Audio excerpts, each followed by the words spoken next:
My name is Hagan Johnson. I'm from Greenville, South Carolina. I attend Clemson University. I'm a biology major, and my plan is to pursue a medical field degree. I chose Charlotte. It's basically my home track. I've raced here before, both virtually and in real life. It's definitely a more deceiving track than what a lot of people give it credit for, so it's quite a difficult track in my opinion. It's definitely quick and provides the driver with a pretty good challenge. Just overall a fun track. So I first got into iRacing just kind of as a cheaper option to get into real racing. As I got older, I started to become more of a car and racing fan, and this provided a really good opportunity to kind of get to do that without too much of a financial obligation. iRacing kind of was on my radar. I had watched some YouTube videos on it and heard about it from some friends through karting, and just kind of picked it up and ran with it for a couple years, and then just kind of kept moving up both in iRacing and in real racing.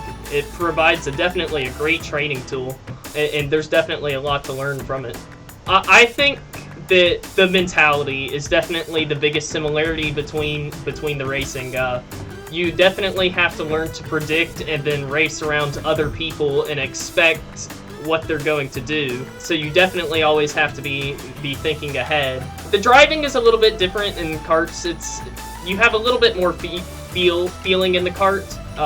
You just have to adapt to iRacing, especially depending on the quality of your rig. That's something I've been kind of upgrading as I go on, and it just allows you to feel more of the car and what it's doing. So just as you go up, you get closer and closer to the real thing. The favorite thing's definitely the close racing. There's always so much adrenaline on starts of races and whatnot, and you definitely get on your toes whenever it's time to go, and you really have to make up your spots.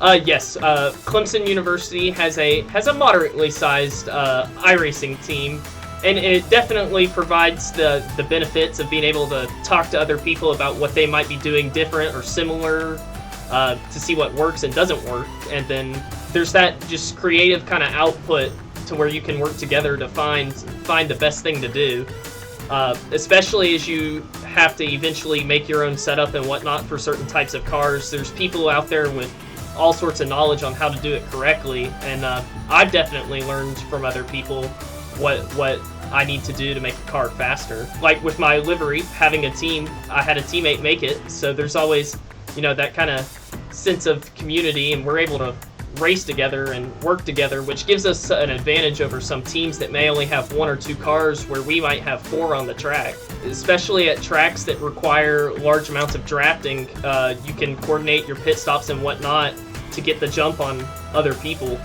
So currently I have just some Fanatec club pedals bolted to a piece of plywood on the ground.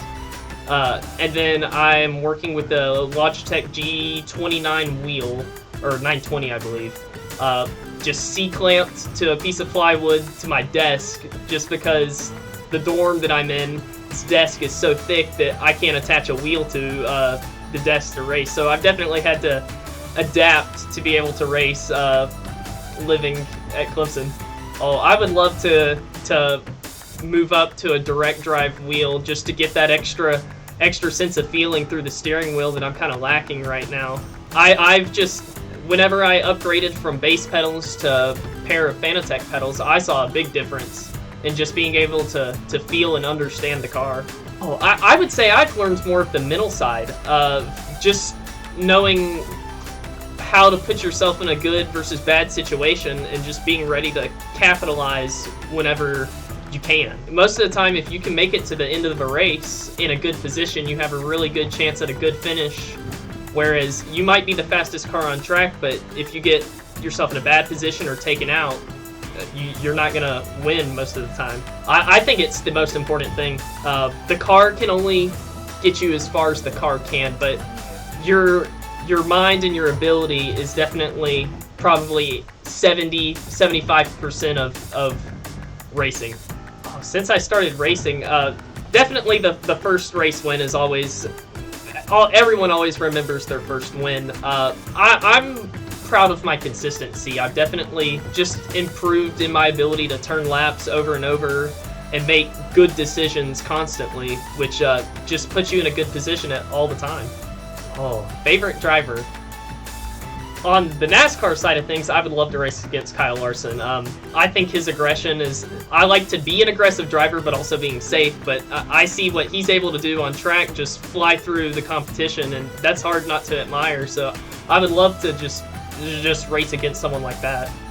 Yes, I have started to put in my little bit of practice as I'm going into spring break next week, so I've been quite busy with exams, but I'm hoping toward the latter part of this week to move myself up and get into the main race.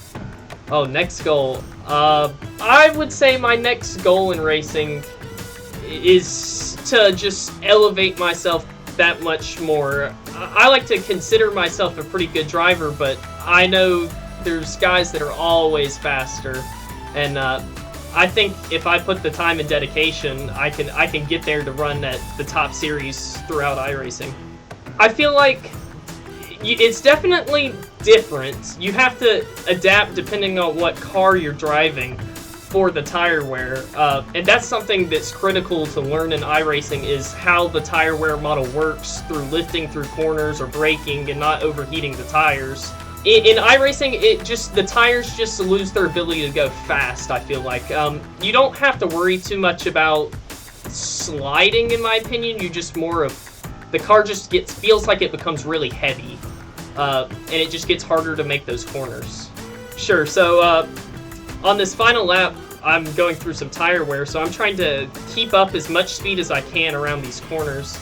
And starting the lap, I want to be down on this tri-oval right here to cut the track just as much as possible, but then swing out on the exit and then get a good low entrance while carrying the speed through the middle line that's developed, and just run up right up to the wall on exit to get that good shot down the straightaway, and then just hugging the wall, and then turn in a little bit early for 4 and just lift just a little bit to get the car rotated and get back in the gas to make it all the way around.